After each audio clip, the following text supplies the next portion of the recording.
Okay, the topic is galvanometer, है ना। तो टॉपिक जो है गैल्वेनोमीटर है। Galvanometer means moving coil galvanometer. Topic is galvanometer means moving coil galvanometer.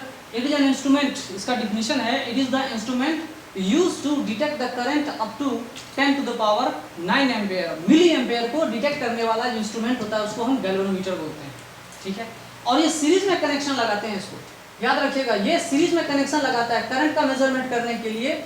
It is connected in series to measure the current, to measure, और you can say that it is use to detect small. Detect क्या होता है? Small current को find करने के लिए पता करना होता है ना, वेरी वेरी स्मॉल करंट, ठीक है। आगे बढ़ते हैं। For moving coil galvanometer, for moving coil galvanometer deflection is directly proportional to current.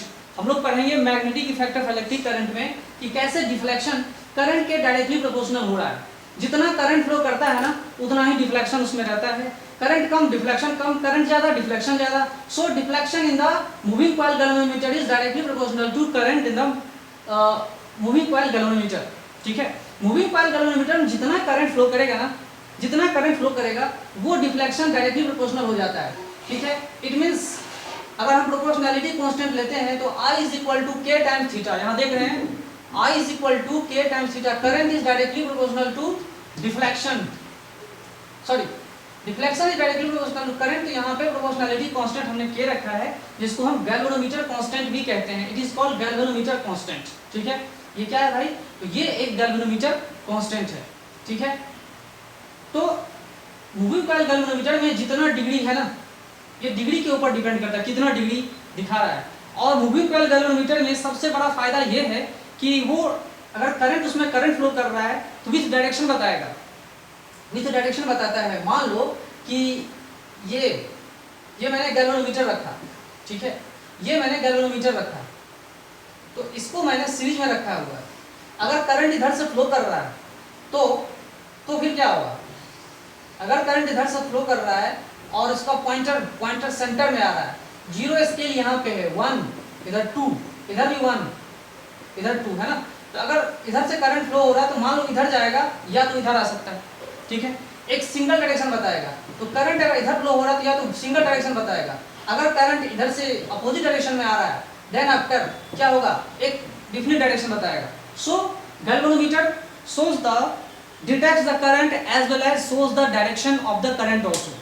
ये गैल्वेनोमीटर दो काम करता है, करंट का डायरेक्शन बताता है, करंट का डायरेक्शन भी आप फाइंड कर सकते हो, as well as you can detect the electric current also, how much the current is flowing. Detect मतलब हल्का सा कम, मतलब क्या, कम से कम करंट कितना फ्लो कर रहा है सर्किट में वो आप फाइंड कर सकते हो। कम से कम कितना करंट फ्लो कर रहा है, this is the use of galvanometer. कम से कम कितना current, 10 to the power -9 ampere तक करंट को ये डिटेक्ट कर सकता है। It is used to detect the electric current in the circuit, okay. Galvanometer constant मैंने बता दिया क्या है। तो यहाँ पे डायरेक्शन बताता है लेकिन एमीटर डायरेक्शन नहीं बताएगा। This is the basic difference between galvanometer as well as galvanometer and ammeter, ठीक है। गैल्वेनोमीटर एमीटर एक बेसिक डिफरेंस क्या है? Ammeter does not show the direction of electric current but galvanometer shows the direction of electric current also, okay. आगे चलते हैं।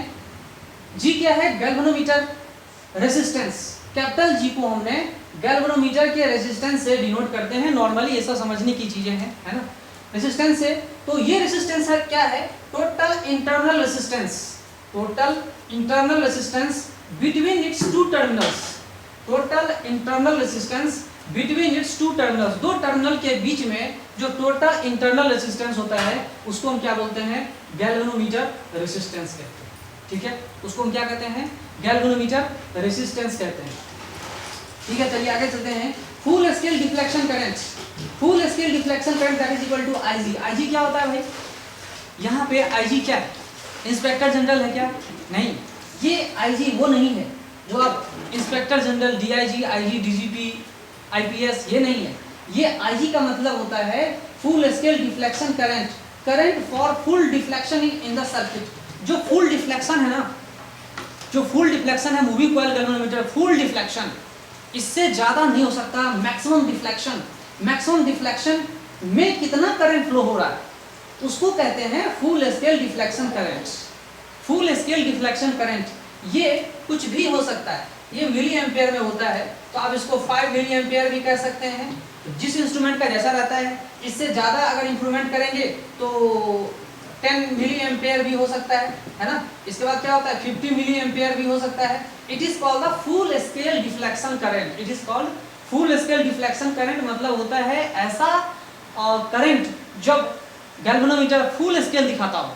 Corresponding to full scale current is called full scale deflection current. Current corresponding to full scale of the moving coil galvanometer is called full scale deflection current. याद होना चाहिए। आगे चलते हैं हम लोग। Current sensitivity. ये करंट सेंसिटिविटी क्या होता है भाई? करंट सेंसिटिविटी क्या होता है? तो करंट सेंसिटिविटी जो है वो क्या होता है, एक रेशियो होता है। करंट सेंसिटिविटी रेशियो होता है जो डिफ्लेक्शन बाय करंट का रेशियो है। याद रखिएगा, ये जो करंट सेंसिटिविटी है वो क्या है भाई, ये क्या है, रेशियो है। Simply current deflection and current का रेशियो है सिर्फ, ठीक है। करंट डिफ्लेक्शन है, इसका रेशियो है। तो करंट सेंसिटिविटी जितना कम होगा ना, करंट सेंसिटिविटी जितना कम होगा वो गैल्वेनोमीटर उतना ही एक्यूरेट होगा, प्रिसाइजली मेजरमेंट कर सकता है, उतना ही अच्छे से मेजरमेंट कर सकता है। तो यहाँ पे करंट सेंसिटिविटी थीटा बाय आई का मतलब क्या होता है ये समझिए। करंट सेंसिटिविटी जितना कम होगा वो इंस्ट्रूमेंट उतना ही प्रिसाइज होगा, उतना ही स्मॉल मेजरमेंट कर सकता है, माइन्यूट मेजरमेंट कर सकता है। वो गलतियां नहीं कर सकता, माइन्यूट मेजरमेंट कर सकता है। लेकिन लार्ज अगर होगा तब, करंट सेंसिटिविटी लार्ज हो तो क्या होगा, वो मेजरमेंट अच्छा से नहीं कर सकता है, मतलब लार्ज स्केल के लिए ठीक है। तो करंट क्योंकि यहाँ डिटेक्ट ही तो करना है, मेजर थोड़ा ही करना है। तो यहाँ पे करंट सेंसिटिविटी का मतलब समझिएगा कि स्मॉल करंट को डिटेक्ट कर सके, उसको हम बोलते हैं थीटा बाई आई, ठीक है। Current sensitivity theta by I, तो इसको बोलते हैं करंट सेंसिटिविटी, ठीक है। चलिए तो लिखेंगे इसको 1/k, है ना, 1/k लिखे हैं। तो ये हम लोग पहले से जानते हैं कि I is equal to k times theta, है ना, तो 1/k, ठीक है। तो याद रखिएगा यहाँ पे करंट का अमाउंट अगर ज़्यादा हो गया, सीधा सा बात समझिएगा, करंट का अमाउंट ज़्यादा हो गया और डिफ्लेक्शन कम हो रहा है, सिंपली ये रेशियो समझिएगा और कुछ नहीं कहने का मतलब है। यहाँ ये रेशियो क्या होना चाहिए, कम से कम होना चाहिए। तो करंट सेंसिटिविटी क्या होगा, कम से कम होगा। याद रखिएगा, ये करंट अगर ज़्यादा हो जाए और ये डिफ्लेक्शन कम हो, करंट ज़्यादा हो डिफ्लेक्शन कम हो, तो उस केस में क्या होगा, करंट सेंसिटिविटी कम है ना। लेकिन करंट कम है और डिफ्लेक्शन क्या हो रहा है, ज़्यादा हो रहा है, तो ये रेशियो क्या होगा, ज़्यादा होगा। करंट सेंसिटिविटी का मतलब समझिएगा, ये एक सिंपली रेशियो है। ये सिंपली क्या है, रेशियो। जितना ये कम आएगा ना उतना ही करंट सेंसिटिविटी ज़्यादा होगा, ठीक है। जो भी है ये रेशियो है। करंट सेंसिटिविटी क्या है, एक रेशियो है। Current deflection by current full deflection by current, simply एक रेशियो है। 1/k that is equal to 1 figure of merit, ठीक है, फिगर ऑफ मेरिट। चलते हैं, ये फिगर ऑफ मेरिट क्या है भाई, तो फिगर ऑफ मेरिट को डिफाइन करते हैं reciprocal of current sensitivity. Reciprocal of current sensitivity 1/k figure of merit को हम लोग क्या करते हैं, रेसिप्रोकल, तो यहाँ पे हम लोग CS दे देते हैं, ठीक है, CS करंट सेंसिटिविटी, CS हम लोग देते हैं। तो reciprocal of current sensitivity is called figure of merit. ये क्या कहलाता है, फिगर ऑफ मेरिट कहलाता है, ओके।